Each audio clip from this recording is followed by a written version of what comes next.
Hi, my name is Emily Reynolds, and I'm a renter about a street over on Peru Street, and I'm part of the Burlington Tenants Union.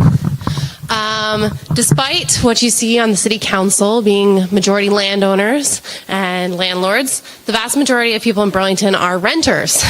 About 60% of us are renters.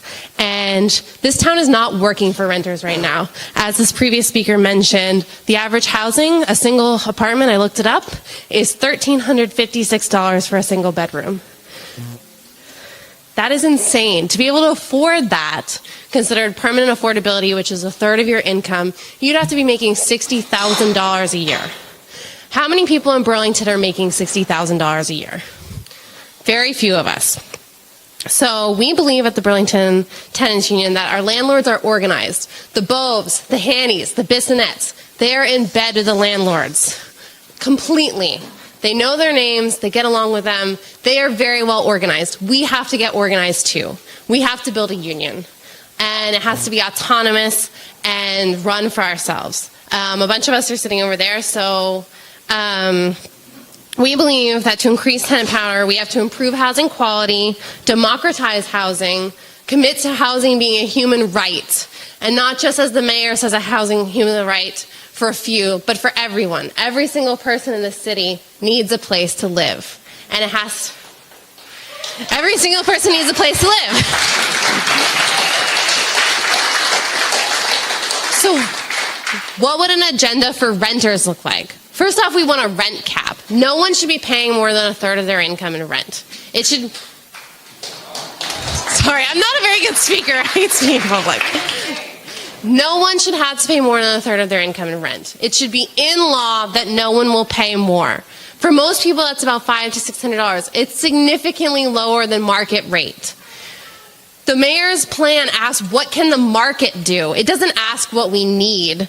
It doesn't ask for rent caps. It doesn't ask for the landlord registry that we were promised in his campaign promises to get us up to date on what kind of abuses our landlords are putting at us.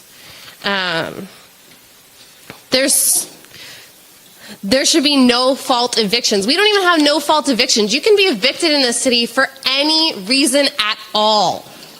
That's abominable. It's just insane.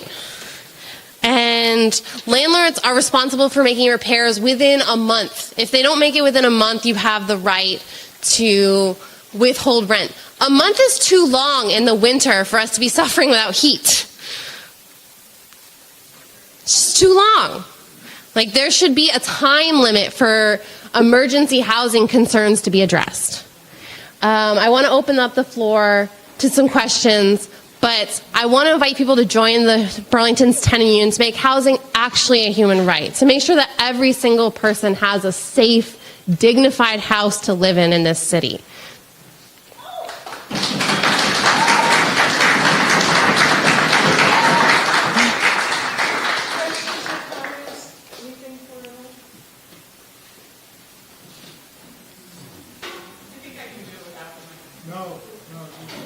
Because you won't be recorded publicly.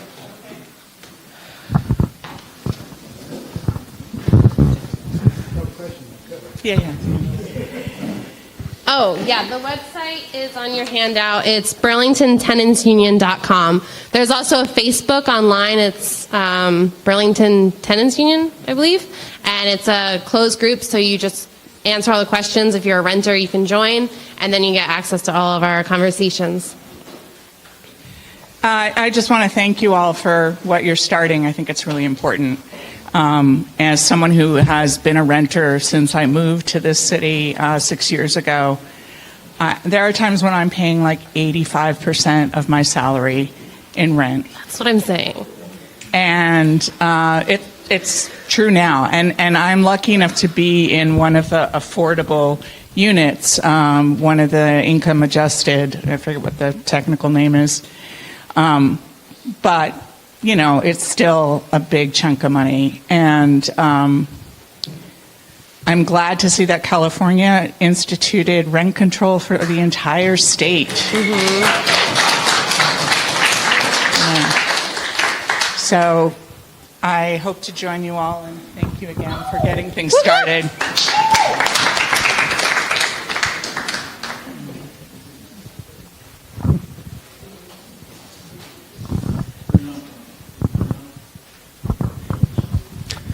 Hi, my name is Austin. I'm a renter here in Burlington.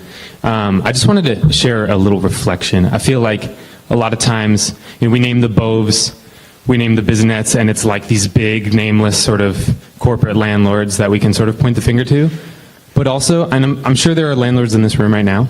I don't want to shame you publicly. And at the same time, there are quote-unquote mom and pop landlords that engage in the same types of abusive behavior that are so easily attributed to the big, nameless corporate landlords. I have loved ones in this city who have experienced theft of their security deposits with impunity, other types of abuses like this, relentless, requests for basic repairs, things relating to air quality and, units for people with asthma and other things of this nature, where it's like very, very basic requests for accommodations included for people with actual protected disabilities that have gone neglected. So these types of abuses, I think we shouldn't discriminate in terms of, like, those are happening at a large, terrifying scale, and they're also happening at a smaller scale of landlords that have, 3 or 5 units within the city. So I think we need to be paying attention to that. Thank you.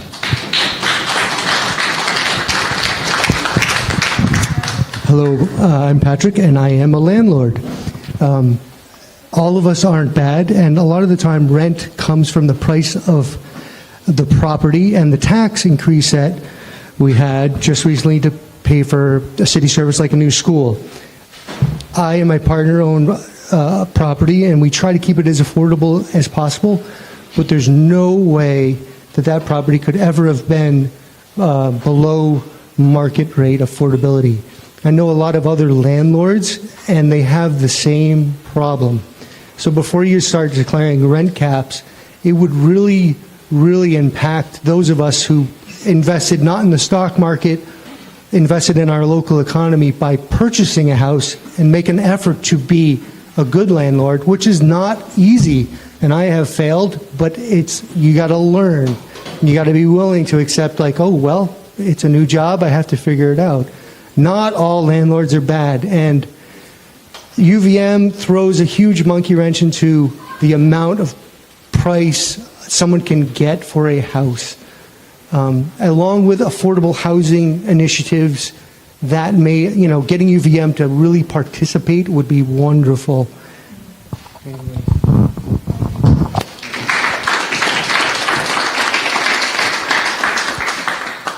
Hi, my name is Mayumi, and I rent in this city. I have lived in this city for most of my life. The landlord that I'm now renting from, my mother rented from him when I was a child. I find it atrocious that no matter who a landlord is or no matter who somebody is, that things don't get fixed. I have heard from so many people, because I work downtown. I talk with a cross-section of this city. I talk with doctors. I talk with all kinds of people, and we all say the same thing. We cannot afford to live in this city. If somebody who makes $50,000 a year cannot afford to rent an apartment, we have a real problem with affordability.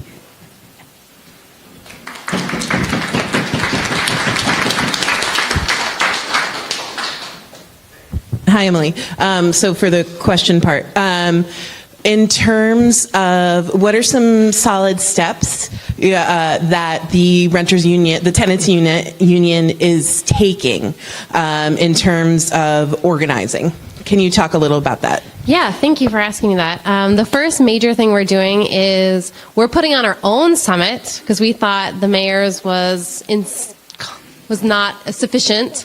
So we're putting on our own summit in the coming months. It'll probably be in October at UVM. We're also just giving people their rights. So we're doing a lot of rights trainings. We're talking to people at meetings. I invite you to join our Facebook group. That's where a lot of our actions come. We've been doing monthly actions targeting the Boves, the Visonets, the Handies predominantly, because they are the large ones. We do agree, I agree with you, that the small landlords can be just as predatory.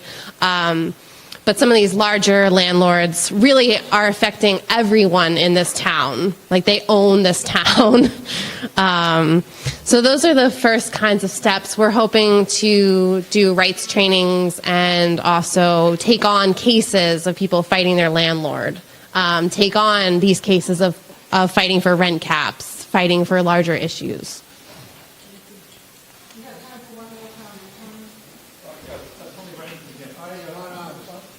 Hello. I too have been a victim. Well, you definitely feel like a victim when you're challenged by your landlord and you're told essentially you're no good, and the only thing you're good for is is a person that we can raise a person from whom the landlord can get more money of in terms of rent. So I'm on an at-will tenancy. I know it takes several months to get me out of my apartment, but I ain't leaving. Apparently, what I'm paying the landlord is happy about it. But the point is that it's not just, and I'm a senior. Seniors are on fixed incomes. They don't get 5 and 10% increases in their pay their Social Security check. I fortunately do have a state pension, so I'm somewhat insulated. But I got for the first time an understanding of what you're dealing with, and I'm really glad the Tenants Union is active. We must do something. I wish I first looked at moving back to Burlington. I was looking at Plattsburgh, New York, and I looked at the rents there. The rents are $500 a month less than they are in Burlington for 1-bedroom and 2-bedroom units. You can go to Craigslist and check it out. The point is we're an inflated market. I think it's a collusion of landlords, banks, the credit unions, and the brokers. And unfortunately, it was started, as Patrick pointed out, by the pressure on the market from the growth of out-of-state students going to UVM, which happened long ago. Thank you, Tony. Thank you, Emily. Okay, next we have Miro Weinberger, our mayor, to come up and talk about the Burlington housing policy reform. And remember our pledge to civility, okay?